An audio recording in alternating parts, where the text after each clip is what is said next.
bienvenue sur Le Portrait.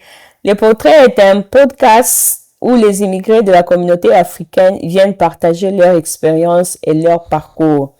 Les objectifs de cette émission sont entre autres les échanges d'expériences, de parcours entre les immigrés de la communauté africaine ici au Canada. Mais de façon exceptionnelle, aujourd'hui, nous allons recevoir une dame, elle est médecin de profession. Elle n'a pas immigré définitivement ici au Canada. Nous allons connaître les raisons qui l'amènent ici. Alors, bonjour docteur. Bonjour. Comment ça va? Ça va, merci. Welcome au Canada. Thank you. Alors, docteur, comment vous trouvez l'initiative que nous avons mise en place? Initiative de portrait Oui. où vous échangez des expériences en tant qu'immigré au Canada. OK. Bon, c'est une bonne initiative parce que ça vous permet d'abord d'avoir des expériences des uns et des autres. Et puis, ça permet à ceux qui veulent immigrer de connaître aussi les réalités pour l'immigration au Canada. OK. Parce que je parle en tant qu'Africaine. Généralement, quand on parle d'aller au Canada, immigrer au Canada, on pense que c'est le paradis où tout est beau, tout est facile. Mais avec vos expériences, telles que je connais votre émission, je l'ai suivie, je la suis toujours. Donc, j'ai compris que c'est pas facile, hein, ce n'est toujours pas facile, OK. mais ce n'est pas impossible non plus. Donc, ces expériences à échanger telles que vous le faites, là, pour ma part, je trouve que c'est une très bonne idée. OK. Ouais, merci. OK. Alors, je sais que vous êtes, avant de commencer et entrer en profondeur, je sais que vous êtes servante de Dieu. Nous allons aussi parler de cette partie de votre vie. Alors, est-ce qu'on peut commencer par la prière, docteur? OK. OK. Père éternel, Dieu Tout-Puissant, nous bénissons ton Saint-Nom et te rendons grâce pour cette opportunité que tu nous fais de pouvoir nous retrouver dans cette émission appelée Portrait. Nous allons certes échanger, mais nous voulons, ô Dieu, que dans toute chose, que ton nom soit élevé, tel que la parole le dit, que dans toutes circonstances, que nous puissions rendre gloire à ton nom. Sois avec nous du début jusqu'à la fin et chemine avec nous comme Emmanuel. Au nom de Jésus, nous avons ainsi prié. Amen. Amen, amen, amen, amen. Amen. Merci beaucoup pour la prière. Simple. Alors, qui est docteur Marie-Agnès Mpwekela Mbolela Yaya? Wow. En fait, vous-même, vous avez déjà en décrivant, en posant la question, qui est ma docteur Marie-Agnès Mpwekela Mbolela Yaya? Je peux répondre pour dire que c'est docteur Marie-Agnès Mpwekela Mbolela Yaya? En fait, je suis... mon nom, c'est Marie-Agnès. Mon prénom, disons. Mon nom, c'est Mpwekela. Mbolela, c'est le nom de famille, donc le nom de mon père. Yaya, parce que mes jeunes sœurs, mes jeunes frères m'appelaient ainsi, Yaya, comme pour dire simplement grande sœur. Mais cela a, je peux dire, contaminé tout le monde, au point que les proches m'appellent Yaya. Donc, quand on appelle Yaya, Ça veut dire? je sais que c'est quelqu'un, comme les Quinois le disent, quelqu'un de dedans. Motwakati. Un peu comme ça, ouais. Docteur, c'est parce que je suis médecin de profession. J'ai fait les études de médecine où je continue à œuvrer dans ce domaine de la médecine. Voilà ce que je suis. Je suis mariée à Monsieur Ngandou Descho, que je salue en passant. Je suis mère de 3 enfants, Joy, Ebenezer et Yobel, que je salue aussi en passant. Salut Joy. Salut Ben. Salut Yo-Yo. Voilà, donc c'est un peu ça de moi, quoi. Je ne sais pas si ça vous va. Ok. Alors, on va poursuivre. Quel genre d'enfant vous étiez dans votre enfance? Turbulente, dérangeuse. Quel genre d'enfant vous étiez? J'étais plutôt pas turbulente, pas dérangeuse, mais je crois que j'étais plutôt une enfant beaucoup plus timide. Yeah. J'étais très timide. Difficile à croire. Ah bon? Aujourd'hui. Pourtant, je l'étais. Il faut demander à mon grand frère Patrick, il faut demander à mes grandes sœurs, ils vont vous dire comment j'étais plutôt timide. Une fille timide. Là, c'est quand je me suis découverte, hein, je crois, au niveau des humanités déjà. Mais en primaire, je ne sais pas exactement ce que j'étais. Mais il y a une de mes filles qui me disait, maman, mais j'ai vu tes bulletins à l'école, on écrivait tu étais bavarde. Bon, je ne sais pas, peut-être que j'ai parlé en primaire, je ne me rappelle plus exactement ce que j'étais en primaire. Mais aux humanités, l'école secondaire et consorts, là, j'étais plutôt timide. Ok. Ouais, timide, très réservée, réfléchie. Je sortais pas beaucoup, même pas du tout d'ailleurs. Attachée à la maison de Dieu, enfermée dans la chambre, pas beaucoup d'amis. Mais si je pouvais avoir des amis, c'était Des garçons. garçons. Je salue tous tes amis médecins garçons. Donc les Meki, les Diamani, Patrick. Patrick. Voilà quoi. Donc ce sont là mes amis. Tu n'avais pas des amis filles, hein? Dans mon enfance, à ma jeunesse là. Oui. Oui, il y avait quand même des filles avec qui on était à l'école. Mais les amis comme tels. Ah oui, hein? Mamie Kazadi. Mamie Kazadi, oui. Ta meilleure amie. Kazadi était une amie des humanités. Il y avait aussi Mimi Moadi, qui était une amie des humanités, que je salue. Ce sont les mamans aujourd'hui. Hein. Elles sont déjà des mamans éparpillées sur la planète Terre. Et voilà. Donc, c'est un peu ça. Il y avait aussi Blandine. Blandine, il y a Blandine. Chovo, qui était aussi une de mes amies. Mais elle, c'était beaucoup plus au niveau de l'église. Ok. Les autres, c'était les amis de l'école. Ok. Avec qui on a tissé des relations à l'école. Mais Blandine, c'était à l'église. Ok. Plus, voilà. Alors, docteur, pour poursuivre, je voulais connaître un peu de votre famille. Vous venez de quel genre de famille? Comment était ton père? Comment était ta mère? Il semble que ton père tu étais trop attaché à ton père, selon l'histoire. Oui, on le dit souvent. Bon, je sais pas si c'est ça. Si on le dit, c'est pas comparativement à ma relation avec ma mère ou quoi. Parce que je pense que j'étais aussi attachée à mon père qu'à ma mère.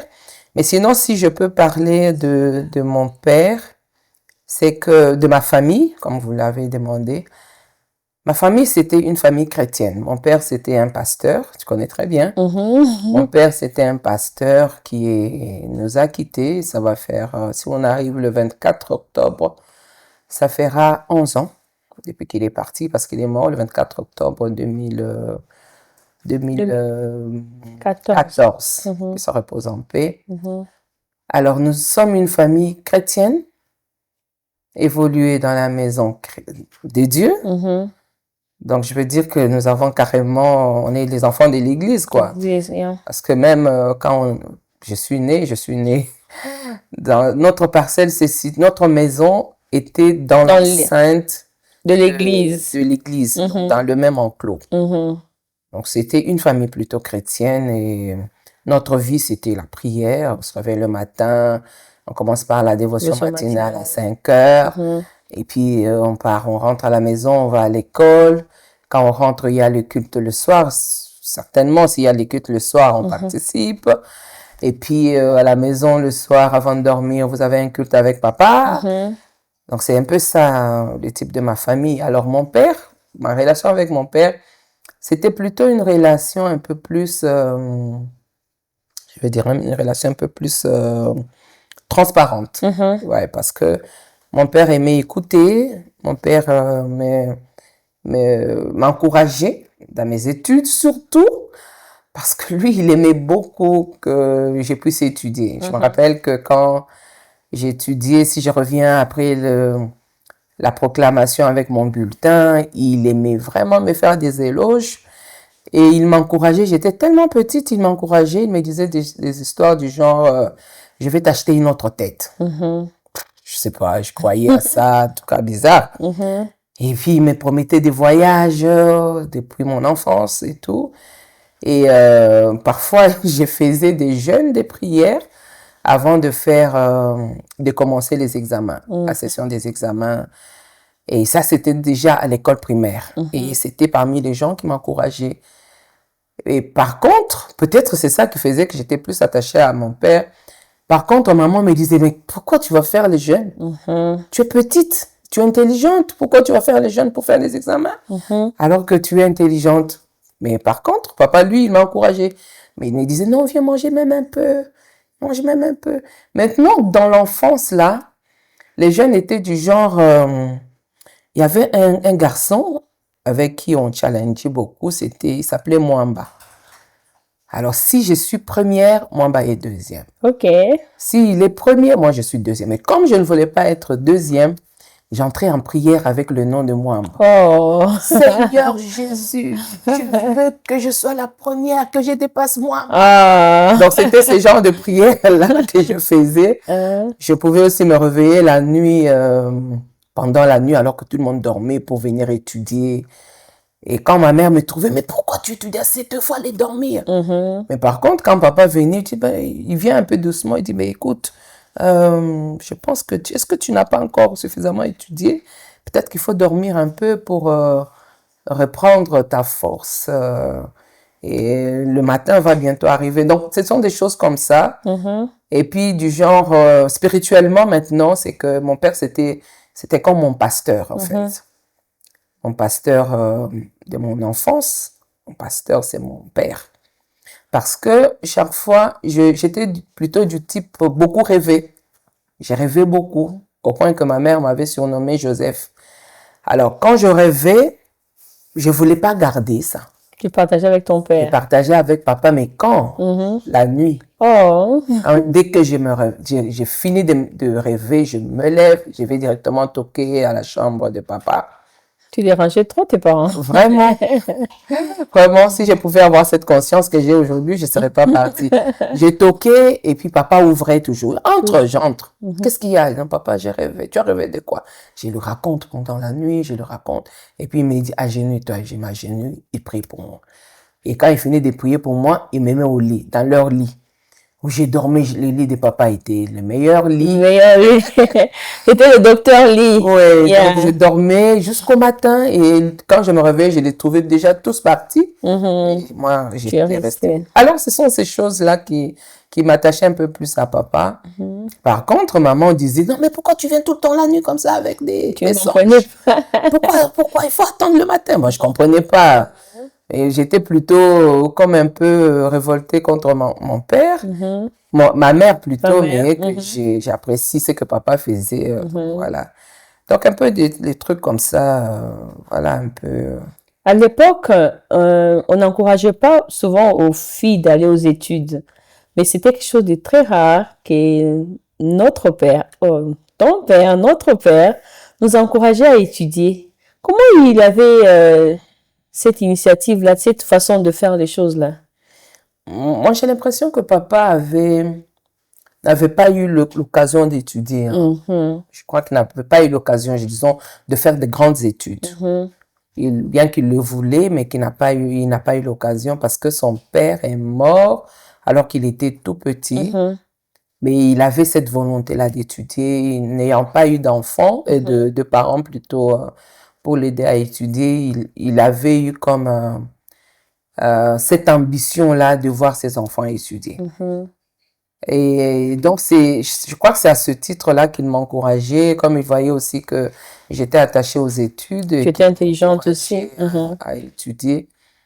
Je me rappelle que chaque fois, il me répétait que si je l'ai même dit ici tout à l'heure, que si j'étais la première de la classe, il m'achèterait ceci, il m'achèterait cela, il me ferait voyager. Donc, c'était des choses du genre encouragées.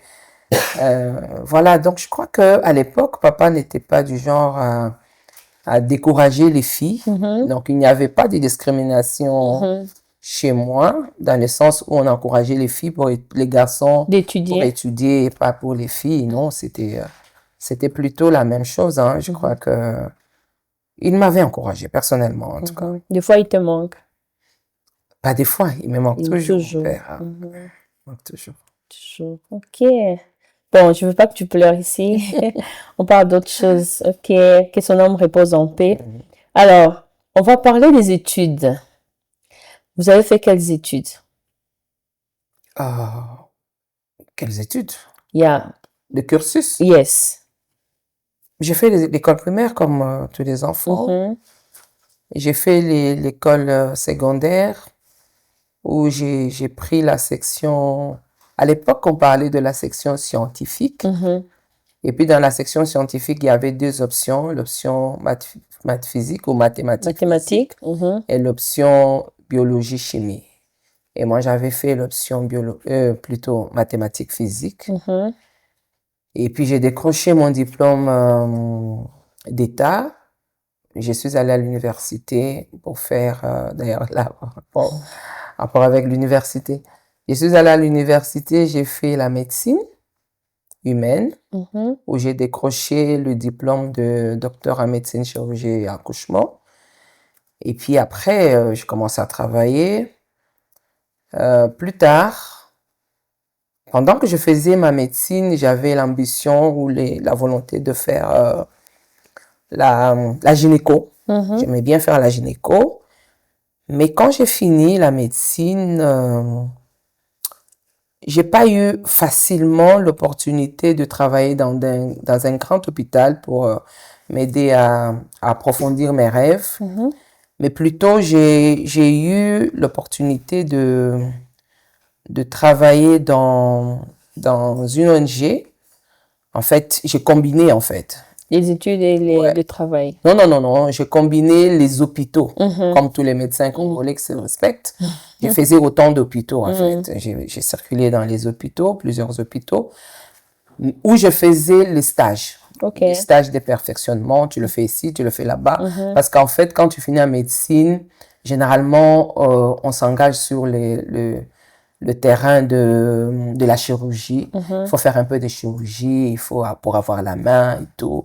Il fallait aller dans les hôpitaux où il y avait plus de malades pour apprendre un peu à avoir la main par rapport à la chirurgie, par rapport à la gynéco, les césariennes et tout. Donc, je suis allée dans des hôpitaux, des grands hôpitaux, pas comme engagé, mais plutôt comme stagiaire, comme médecin faisant le stage professionnel. Mais après, pendant que je faisais le stage professionnel, j'ai eu l'opportunité de commencer un autre stage, mais dans une ONG qui s'occupait du VIH-Sida, de la prise en charge des malades ou des patients vivant avec le VIH. Là, j'ai fait mon stage et pendant ce temps-là, ils ont eu une opportunité d'avoir un bailleur comme le Fonds mondial.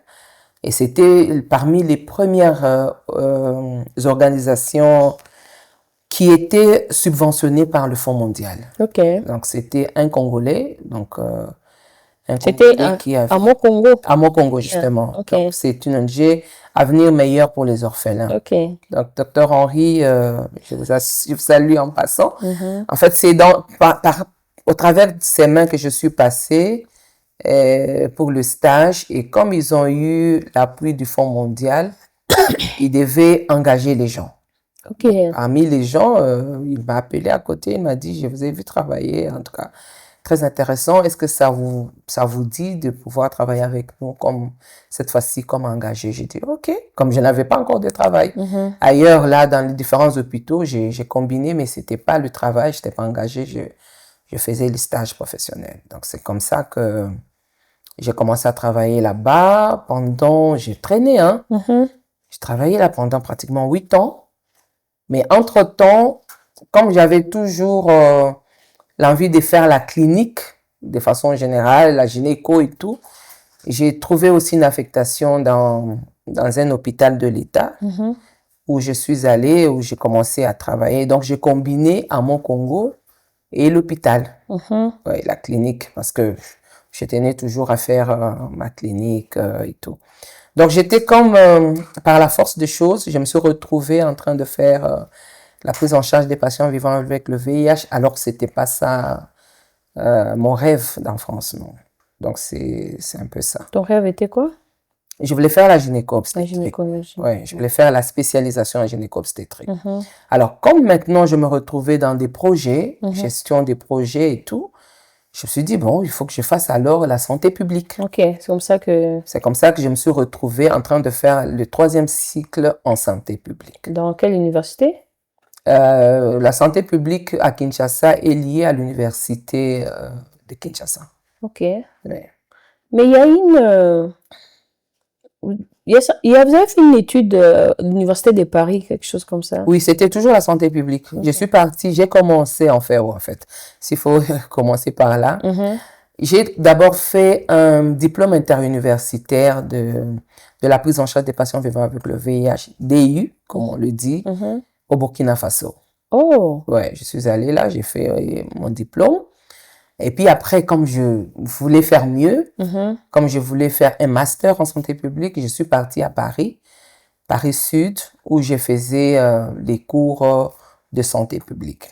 Alors là, il fallait, tu es à Kinshasa, Mhm.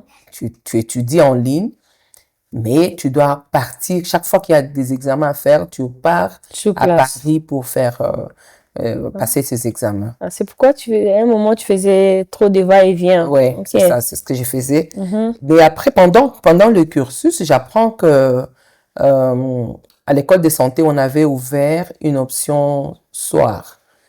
On les appelle les décalés. Mhm. Alors, je me suis dit, bon, ce serait plus intéressant, plus facile pour moi. De faire Parce que ça commençait à être difficile. J'avais des enfants à gérer, j'avais un mari, une maison. le Je travail. travaillais moi-même, Mhm. mes charges à l'église. Et puis, je devais commencer à me déplacer pour les examens. Je trouvais que c'était quand même lourd. Mhm. Parce que pendant que j'étudiais à Paris, ce n'était pas que j'avais abandonné le travail. Donc, je travaillais aussi.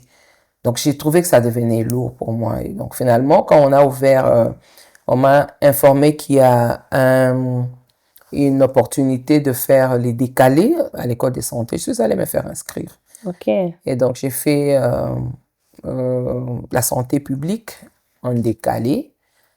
Des décalés fait 2 ans. Et donc, j'ai fini pour avoir un diplôme de maîtrise en santé publique. Donc, mais généralement, on parle de master en santé. Master en santé publique. Ok, finalement, votre ambition de faire la gynécologie tombe.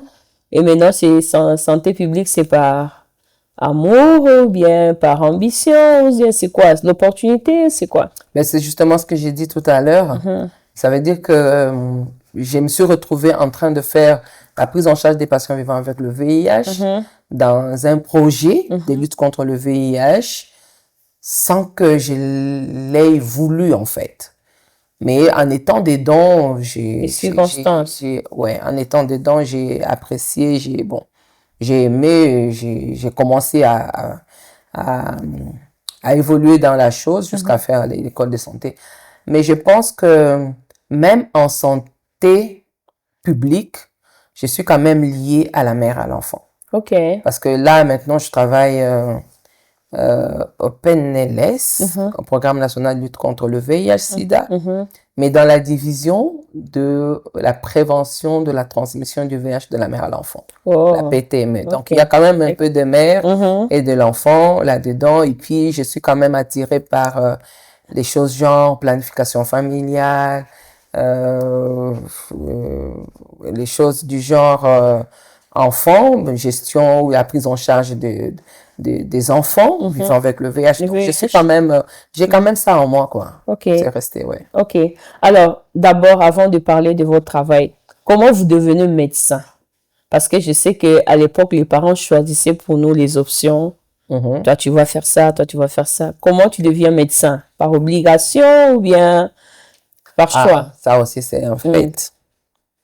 En fait, quand je grandissais, j'avais comme ce rêve-là d'être médecin dans la vie. Vous voyez, quand nous, à notre époque, il n'y avait pas beaucoup trop d'options comme aujourd'hui, hein, beaucoup trop de programmes comme aujourd'hui. Donc, il n'y avait que le droit. Bon, on pensait plus au droit, économie, polytechnique, médecine. Médecine. Donc, les 4 là. Yeah. Même dans mon université, c'était les 4. Il y avait aussi la littérature. Oui, il y avait tout ça, hein. Il y avait tout ça. Et bon, les sciences sociales, tout ça, ça existait aussi. Mais c'était pas aussi poignant que les 4. Donc, ce qui sortait un peu de l'ordinaire, c'est comme ça qu'on disait même faculté de médecine, difficulté de polytechnique, facilité des sciences. Ok. Donc, c'est ça. Donc, pour dire que, bon, la faculté qui était la plus difficile, c'était la polytechnique. Difficulté de polytechnique. Faculté de médecine, pour dire que c'est une faculté assez normale. Et puis, facilité de sciences. Donc, les gens qui ne sont pas... Ça, c'est ce qu'on disait à l'époque. Hein. Ça ne veut pas dire que c'est absolument la vérité, mais sinon, à l'époque, on pensait que ceux qui n'étaient pas intelligents allaient dans les sciences sociales, ceux qui étaient moyens allaient en médecine, et ceux qui étaient très intelligents allaient en polytechnique. Bon, tout ça, c'est pas vrai. Hein. La complémentarité. Ouais, c'est ça. Ouais. Alors là, maintenant, pour parler de mon cas, je rêvais faire la médecine, en fait. Depuis, j'ai fait faire la médecine, Et quand j'ai fini, j'ai décroché mon diplôme. J'avais d'ailleurs une avance. Hein. Je crois que j'ai décroché mon diplôme à 18 ans pile, parce que j'avais l'avance. Donc, j'ai commencé ma 6e à 17 ans pour la terminer à 18. Donc, je finis et papa n'était pas là, il était en voyage. Je partage avec ma mère parce qu'il fallait prendre une inscription. Ma mère m'oriente d'aller faire l'ISTEM. Les sciences infirmières. Les sciences infirmières. Elle dit, bon, il faut faire l'ISTEM, c'est plus facile. C'est rapide. C'est 3 ans, c'est rapide. Dès que tu finis, tu te maries, tu fais des enfants, voilà quoi. Bon, j'ai dit, ok. Maman a dit, je suis partie, j'ai pris mon inscription à l'ISTEM. C'était bon et j'attendais la rentrée. Et entre-temps, papa arrive, il me dit, ça va? J'ai dit, oui, ça va. Bon, tu penses déjà à prendre l'inscription? J'ai dit, oui, j'ai déjà pris l'inscription. En ton absence, maman m'a fait inscrire, où c'est? Je lui ai dit à l'ISTEM. Waouh, l'ISTEM, pourquoi? Je dis, ben, elle a dit que ça, c'est un peu apparenté à la médecine, et puis ça va vite, c'est 3 ans et tout. Il dit, non, mais toi, tu ne peux pas faire les sciences infirmières. Tu es intelligente, tu dois aller faire... La médecine, je tiens à ce que tu fasses la médecine. Il faut vite aller récupérer les dossiers. Je vais t'inscrire demain à médecine. Bon, je suis allée, j'ai récupéré les dossiers. Parce que c'est ce que tu voulais au départ. C'est ce que je voulais, mais même quand maman m'avait dit d'aller faire l'ISTEM là, c'était pas que j'étais trop dérangée. Hein. Je trouvais que c'était normal. C'était presque la même chose. C'était la même chose. Et puis bon, j'avais pas encore trop de conscience, quoi. Donc, je trouvais que ça pouvait aller comme ça. Et puis après, je suis allée m'inscrire avec papa et puis j'ai commencé la médecine. Ouais. Tu avais aimé ou bien c'est... La médecine, c'était pas facile, mais c'était pas impossible non plus. Okay. Mais ça demandait une discipline. C'était pas facile parce que c'était des gros cours, des grands cours. En plus, moi, j'ai commencé à étudier, notre première année, c'était une année préparatoire. Et en année préparatoire, il y avait un peu de tout, on vous donne un peu de tout, même ce que vous n'aviez pas étudié dans votre cursus aux humanités. Donc, c'était un peu compliqué. Et puis après, vous commencez la première année avec tout ce qu'il y avait comme chimie analytique, comme chimie organique, tout ça, là. C'était quand même beaucoup de cours. Ça demandait une discipline. Alors, moi, j'avais mes amis garçons, là, qui étaient intelligents. Alors, on s'est challengé avec eux. Il fallait montrer aussi que même au milieu des garçons, je suis là. Tu n'es pas bête, quoi. Donc, on étudiait ensemble et tout, voilà. J'étais pratiquement la seule fille, parce que quand on avait commencé, on était 3 filles dans le groupe. Oh. Et puis, en préparatoire, on est passé en première. Et en première, il y a eu 2 filles qui sont restées. Donc, je suis passée en deuxième avec les autres garçons et j'étais l'unique fille. Oh. Donc, c'est comme ça qu'on est allé jusqu'à la fin. Et voilà, c'était pas facile, mais c'était pas impossible, quoi. Ça demandait seulement une discipline. Et les autres filles, ils ont fini ou ils ont abandonné? Tu n'as pas de nouvelles? Une fille est allée faire les sciences infirmières. Elle a fini à l'ISTEM. Oh. Une autre, je n'ai plus de ses nouvelles aujourd'hui là. Mais je sais qu'elle avait évolué. Et à un moment donné, elle avait quitté pour aller s'inscrire dans une université privée. Je ne sais pas exactement si elle avait fini sa médecine ou pas. Ok. Je ne sais pas, je n'ai plus de ses nouvelles, ça fait longtemps. Et au total, combien d'années d'études en médecine? Combien d'années d'études que moi j'ai faites ou combien d'années d'études en médecine? En médecine. Au Congo, à notre époque, l'université de Kinshasa, les universités officielles, dont l'université de Kinshasa et l'université de Lubumbashi, avaient 3 ans de graduat, 2 ans de doctorat et 1 année de stage. Ça faisait 6 ans. Wow. Mais nous, comme nous étions dans une université privée, moi j'ai commencé mes études à l'université de Mbujimayi. Et c'était une université privée. Quand j'ai commencé, pour l'université voulait s'affirmer, tous nous devrions commencer par l'année de préparatoire. Après, nous avons 3 ans de graduat. Après, nous avons 3 ans de doctorat et puis 1 année de stage. Mais seulement, moi, je n'ai pas fait toutes ces années à Mbujimayi. Je suis allée jusqu'en premier doctorat. Et je suis partie à Lubumbashi, à l'université de Lubumbashi, où j'ai fait le 2e doctorat et puis le 3e doctorat. Donc, ce qui fait que j'ai été quand même réduit d'1 année. Donc, j'ai fait 7 ans. Au lieu de 8. 7 ans au lieu de 8, comme c'était prévu à l'université de Mbujimayi. Mais en réalité, j'ai fait 9 ans d'études parce que à notre époque, 9 ans d'études de médecine, quoi. Parce qu'à notre époque, on devait attendre à l'université de Mbujimayi, on attendait que les profs viennent de Kinshasa, qu'ils viennent aussi de Lubumbashi et même des autres pays aussi, en dehors du Congo. Et ça prenait du temps parfois. Et comme l'université était subventionnée par l'AMIBA, quand l'AMIBA a commencé à avoir des petits soucis, les professeurs ne venaient pas au même rythme qu'avant. Donc, ce qui faisait, ça faisait des longues années. Donc, vous pouvez faire une année académique de 16 mois, une année académique de 18 mois. Wow. Donc, tu te retrouves, tu as fait 9 ans d'études, mais sans avoir repris. Donc, c'était un peu ça. Bon, l'université, c'était une bonne université, une bonne initiative. Elle était créée après que les Kassaïens soient partis du Katanga, du Katanga à l'époque, du Grand Katanga à l'époque. Et donc, tous les grands professeurs là, la plupart Kassaïens voulaient venir dans leur province pour enseigner. Donc, on avait quand même eu la grâce d'être enseigné par les professeurs eux-mêmes, plutôt que, même quand ils venaient, ils disaient, vous avez la grâce de me voir, moi, le professeur, vous enseigner. Ailleurs, ce n'est pas moi qui enseigne, hein, ce sont mes chefs de travaux et mes assistants. Donc, c'était les profs eux-mêmes qui venaient enseigner, comme les profs Kabakele, comme le prof Mbuyamba. Donc, qu'ils reposent en paix. D'ailleurs, tous sont partis. Donc, voilà un peu quoi. Donc, j'ai fait 9 ans sans avoir repris, mais parce que on a eu des longues années. Des années élastiques. Voilà. Ok. Alors, docteur, aujourd'hui à Kinshasa, votre domaine, il y a beaucoup de médecins et de faux médecins. Il y a du méli-mélo aujourd'hui. Quelle lecture vous faites? En médecine clinique? Oui.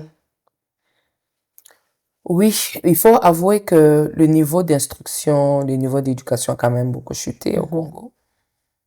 Et puis avec la création de beaucoup de facultés de médecine, donc ce qui fait que plusieurs peuvent aller faire leur médecine plutôt dans beaucoup d'universités privées qui sont créées ou qui sont ouvertes.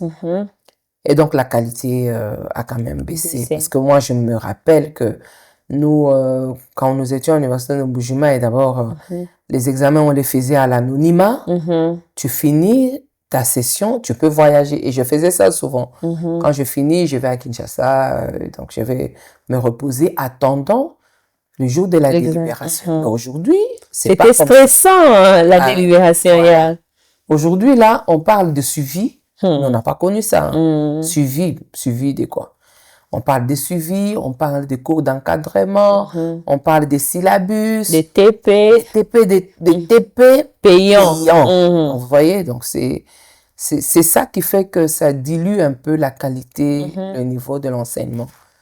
Alors, ce niveau est déjà dilué au niveau primaire, secondaire et puis jusqu'à l'université.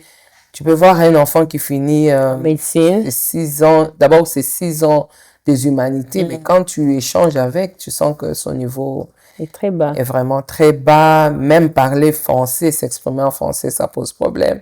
Je me rappelle de papa Sylvain, le mari de maman Euphrasie, qui me disait que il a suivi une vidéo d'une fille qui venait de terminer ses études humanitaires, qui venait de décrocher son diplôme d'État. Alors on lui demande, et elle avait plus de 70%. On lui demande quels sont les sentiments que tu as maintenant que tu as décroché ton diplôme, tout ça avec plus que la distinction. Il dit non, je me sens gentil. Oh Seigneur. Je me sens gentil. Donc ça fait que les niveaux ont quand même baissé. Alors, quand les niveaux baissent déjà depuis les humanités, l'école primaire, les humanités, ce n'est pas à l'université que les choses vont changer. Hein. Quand vous ne savez pas écrire en primaire, ce n'est pas à l'université que Vous allez vous rattraper. vous allez vous rattraper. D'où la base, quand elle n'est pas solide, le reste peut s'effondrer facilement. Donc, ce qui fait que le niveau de nos collègues médecins a un peu baissé. Mais cela ne veut pas dire que tous ont un niveau bas. Non? Ne vous inquiétez pas. Même à l'époque de nos aînés, il y avait quand même aussi des gens qui n'étaient pas assez bien formés, même s'ils avaient des bons profs et des bonnes conditions, conditions d'études. Ben, bon, quelle lecture j'ai fait? Bon, c'est ça qui se passe, mais il y a des meilleurs. Il y a des meilleurs qui sont là. Alors, ok. Alors, qu'est-ce qu'il faut faire pour relever le niveau, selon vous? Si vous avez quelque chose à proposer, peut-être, qu'est-ce qu'il faut vraiment faire? Moi, je crois qu'il faudra quand même une rigueur au niveau du gouvernement. Oui, du gouvernement. Donc, le ministère de l'enseignement, tout ça, là, De la santé. doit quand même être un peu rigoureux parce que ça commence depuis les primaires. Ok. Les primaires, les secondaires et puis à l'université. Alors, à l'université, la médecine ne devrait pas être prise de la façon dont on commence à l'apprendre là aujourd'hui. Avec beaucoup de légèreté. Avec beaucoup de légèreté. Bon, je ne dis pas que c'est totalement 100% léger, mais quand même, il y a quand même suffisamment de légèreté. Je crois que les choses devaient être quand même assez plus sérieuses, dans le sens que, parce qu'on a maintenant beaucoup d'universités, beaucoup d'étudiants en médecine, on n'a pas beaucoup de grands hôpitaux pour faire les stages. Parce que la médecine aussi, c'est une étape de stage. On a toute une année, 12 mois de stage. On n'a pas beaucoup de grands hôpitaux pour faire le stage. Les hôpitaux où les jeunes médecins stagiaires font leur stage, leur niveau aussi a baissé en termes du rendu. Excusez-moi. En termes du rendu, en termes même des matériels. Le matériel et même aussi la qualité des formateurs aussi. Je crois que un sérieux est quand même nécessaire pour améliorer les choses, quoi. Ok. Alors, on va poursuivre. Dans cette émission, on parle des expériences des immigrés de la communauté africaine ici au Canada. Je sais que vous n'êtes pas immigré ici, mais vous venez souvent au Canada. Alors, welcome to Canada. Thank you. Alors, on veut savoir, docteur, on vous voit souvent faire le va-et-vient ici au Canada et en Afrique. Pourquoi vous venez ici souvent? Bon, le Canada, c'est un pays comme tous les autres, non? On ne peut pas venir ou quoi? Hein? Vous voulez pas qu'on vienne ou quoi? Non, on veut, mais pourquoi vous venez aussi souvent? Bon, en fait, beaucoup de raisons. Mhm. Je viens, entre autres, par rapport à mon travail. Yeah. Il y a des conférences auxquelles je viens Mhm. participer, donc par rapport à ça. Je viens aussi en rapport avec les vacances. Je peux venir pour passer des vacances ici, étant donné que j'ai quand même de la famille ici. Mhm. Je viens aussi plutôt en rapport avec... l'autre fois, je suis venue pour Oui, installer ma fille. Mhm. Installer ma fille qui venait pour étudier ici. Comme c'était sa première fois, Mhm. j'avais voulu moi-même venir pour l'installer, pour être sûr que tout va bien. Mhm. Donc, voilà un peu quoi. Cette fois-ci, là, maintenant, là, Mhm. je suis venue pour les vacances. Ok. Ouais, je suis Ok. venue pour les vacances. J'ai pris mon congé Ok. annuel au Mhm. travail. Et puis, bon, je suis venue pour les vacances. Je venais des États-Unis et puis, voilà quoi. Alors, on voulait savoir comment se passe le processus de l'obtention du visa du Canada, parce que les gens disent que c'est les visas les plus difficiles à avoir et à trouver. Comment ça s'est fait pour vous? Parce que vous êtes médecin, c'est facile ou bien comment ça s'est Non, passé? c'est pas parce qu'on est médecin que c'est facile. Mhm. Je confirme que l'obtention du visa canadien, il est quand même difficile Mhm. comparativement à... Bon, personnellement, hein, ce qui me concerne, j'ai déjà obtenu d'autres visas d'autres pays, Mhm. mais c'était pas aussi contraignant. On demande beaucoup de documents comme les visas canadiens, surtout à l'époque de Covid, là. Mhm.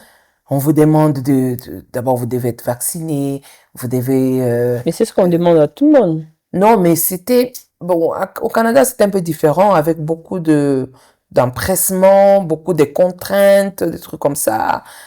Et puis, on vous demande déjà une panoplie de L'examen. documents à rendre. Mhm. Ouf. Et puis, dire que ça se fait en ligne. Comme nous n'avons pas d'ambassade au pays, donc ça se fait en ligne. Mhm. C'est différent des autres ambassades où vous allez quand même vous rencontrer les agents. Mhm. Qui vous explique les Oui, choses. c'est quand Yeah. même différent. Là, vous Mhm. travaillez avec quelqu'un que vous ne voyez pas, vous lui Mhm. envoyez des Vous êtes même pas sûr si c'est... C'est ça. Yeah. Et puis, il va analyser sur base des documents. Je crois que les visas canadiens sont quand même assez difficiles Mhm.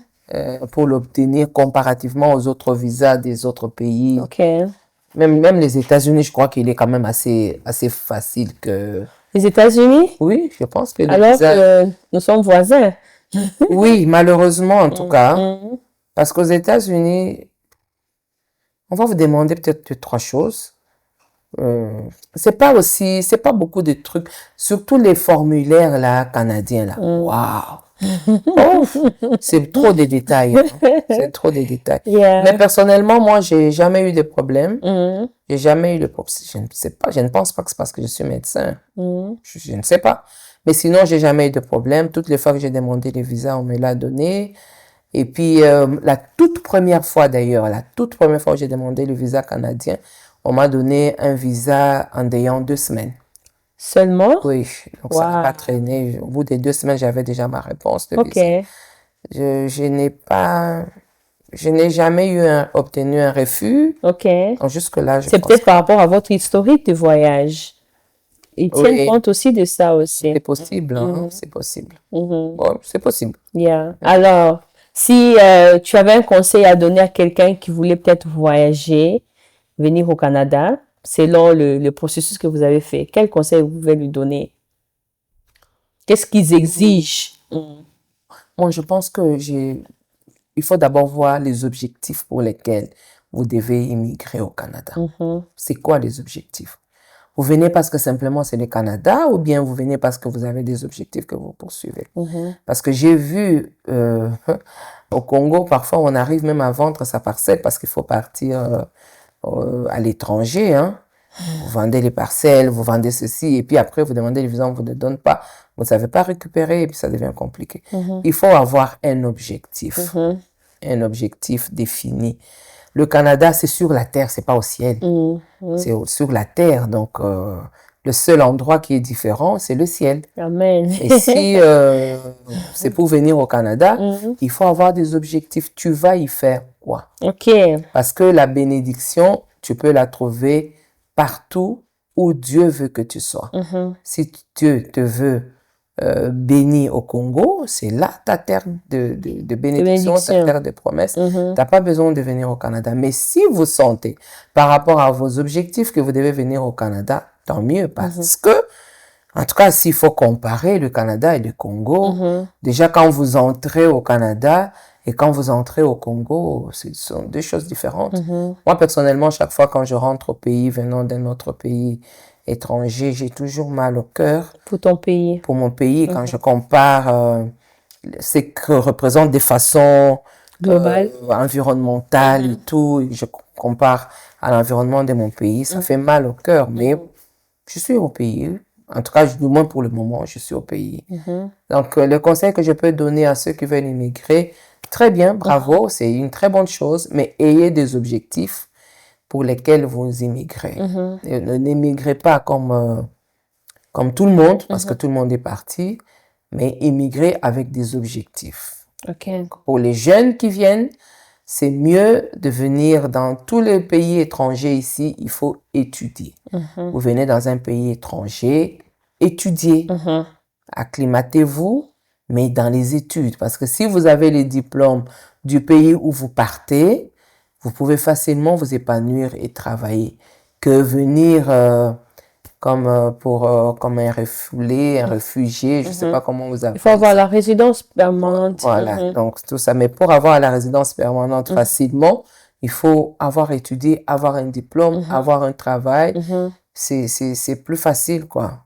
Donc, voilà ce que je peux donner comme conseil. Alors, OK. Tantôt, vous avez parlé que votre fille étudie ici. Alors, je voudrais aussi savoir comment s'est fait le processus pour l'obtention de visa d'études? De ma fille? De ta fille. C'était facile? C'était long? Bon, c'était... les processus, comme j'ai dit, les processus pour demander les visas canadiens, il est quand même costaud. Il y a beaucoup d'éléments qu'on demande, beaucoup des détails qu'on demande. Il faut être sûr de ce que tu donnes comme élément par rapport aux détails. Et puis, il faut avoir ces éléments. Il ne faut pas les créer. Donc, vous donnez ce que vous avez. Il ne faut pas les créer. Non, il ne faut pas les créer. Il ne faut pas les créer parce que quand vous créez, c'est-à-dire que vous mentez. À un moment donné, le mensonge va vous rattraper. Il ne faut pas les créer. Il faut donner ce que vous avez. Alors, ce que nous avons fait, c'est que on a attendu que notre fille décroche son diplôme. Elle a décroché son diplôme et puis on a pris l'inscription dans une université canadienne. On l'a accepté parce qu'elle avait quand même des bons points. C'était pas facile, mais on l'a accepté. Et puis, je sais que dans le processus, il faut voir aussi vos points, le point que vous avez par rapport à ce que vous demandez comme programme. Parce que je me rappelle que dans le processus de ma fille, on voulait prendre un autre programme alors qu'elle a fait la maths physique comme moi. Elle avait un échec en physique. Donc, ce qui faisait que dans d'autres programmes, on ne la prenait pas, bien qu'elle avait au-delà de 70% aux examens d'État. Voilà, donc il faut regarder le programme que vous voulez prendre par rapport aux points obtenus. Les bulletins de l'école, il est très important aussi à avoir parce qu'ils tiennent compte aussi de ce que vous avez comme cote dans votre bulletin de l'école, à côté du diplôme d'État. Donc, vous demandez un programme, demandez à vous inscrire dans un programme où vos cotes ou bien vos points correspondent, ils ne vont pas vous trahir, quoi. Donc, c'est un peu ça. Donc, et puis, voilà, quoi. Il faut respecter les conditions. Il faut respecter les conditions. Parce que même je disais pour ma fille, ça n'a pas été facile. Parce que quand on l'inscrivait dans les programmes qu'elle voulait, elle avait, à cause de son échec en physique, elle avait moins de la moitié. À cause de son échec en physique, malgré ses 70% aux examens d'État, malgré ses plus de 70% dans son bulletin, on ne la prenait pas. Alors qu'il avait des bons bulletins où il avait chaque fois Des bons points. des bons points et tout, mais malgré ça, on ne l'apprenait pas. Donc, il faut tenir compte de ça quand vous devez prendre un programme. Ok. Et aussi le prendre à temps. Ok. Il faut le prendre à temps. En parlant de bulletins, j'ai vu, vous avez gardé vos bulletins. Depuis les humanités, vous avez montré ça à votre fils. Effectivement. Parce que souvent, les parents nous mentent. Yeah. Mais pourquoi tu as gardé ça pour montrer à tes enfants? Parce que j'avais envie que mes enfants fassent plus que moi. Et pour que les enfants fassent plus que moi, il fallait que je leur montre les preuves. Parce que généralement, même nous, quand on grandissait, on entendait la plupart des parents de nos amis, même nos propres parents disaient « Nous, on était premiers de la classe. » On n'a Quand on se jamais retrouvait entre nous, on se dit Montrez les parents vos pensent bulletins. qu'ils étaient pour moi. On ne voit jamais les bulletins. Yeah. Sachant ça, moi, j'ai dit je vais garder mes bulletins Wow. pour montrer à mes enfants comme preuve et puis leur demander de faire plus que moi. Wow. Donc, c'est ça, c'est pour cela que j'ai gardé mes bulletins. Tu les avais gardés où? Dans quoi? Je les avais gardés, je me rappelle, c'était dans une petite malle dans la chambre de papa. Et chaque fois quand on nous proclamait, on avait quand même étudié dans une bonne école en primaire où on nous donnait les bulletins cartonnés. Ok. Alors, ces bulletins cartonnés, comme des fardes, là. Ça reste Ça ne longtemps. s'abîmait pas, oui, voilà. Donc, ces bulletins-là, on donnait à papa et papa gardait dans une malle. Wow, je me rappelle. Oui, voilà. Une valide malle comme ça, verte, voilà. couleur verte. Et quand je devais me marier, moi, j'ai pris mes bulletins. Oh. J'ai laissé ceux des autres. J'ai dit, je garde mes bulletins moi-même. Comme ça, je vais montrer à mes enfants. Wow. Tous mes enfants connaissent les bulletins. Wow. C'est là que ma fille regardait et disait, maman, j'ai vu qu'en primaire, on écrivait chaque fois bavard. Bavarde, hein? Non, je suis pas plutôt bavarde, je suis plutôt, bon, je sais pas à l'époque ce que j'étais, mais je crois que j'ai posé aussi beaucoup de questions. Beaucoup de questions. C'est comme ça que Dieu pose beaucoup de questions aujourd'hui aussi. Alors, comme vous venez souvent au Canada, est-ce que vous pensez un jour demander une résidence permanente? Non. Je ne sais pas encore. C'est pas encore. Je sais pas encore. Pourquoi? Tu as peur de quoi? Du froid ou quoi? Bon, il fait quand même froid ici, ça c'est vrai, mais bon, c'est un pays développé et ils ont quand même pris des précautions pour éviter que les gens ne puissent subir le froid. Je pense que le froid ne serait pas un problème. Mais je crois plutôt c'est par rapport à ce que je fais au pays. Mais en tant que médecin, je sais pas. Je ne sais pas. En tout cas, je ne sais pas répondre à cette question. Tu sais pas? Oui. Je ne sais pas répondre à cette question pour le moment. Ok, c'est pas grave. Alors,